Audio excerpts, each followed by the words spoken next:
না, দিঘির ঘাসগুলো অনেক বড় হয়ে গেছে, ঘাসগুলো সাফ করা লাগবে। শালার বেটাকে বন্য, শালার বেটা বাড়িতে লোক করে বসে তার বিয়া করার ধান্দা।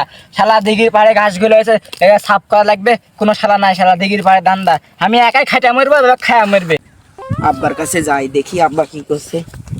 এখানে ঘাস তুলছো আব্বা, আমাকে বিয়ে করে দিবে না? শালার বেটা খালি বিয়া করার ধান্দা। আমি যেখানে খাইটা মরছি তুই উদ্দিস পাস না? শালার বেটা খালি বিয়া করার ধান্দা। তো অনেকদিন থেকে বিয়া করছিস, বিয়ের ঠেলা জানিস? চাম তোর এবার ঘাস খালি কাটা হয়ে যাক দিঘির, এত ভালো দেখে পাত্রী দেখে তোর বিয়া করাই দিব, তখন বুঝবি বিয়া করার কি ধান্দা। সত্যি বলছো আব্বা, বিয়ে করে দিবা? এই ঘাস খানাকে কাট।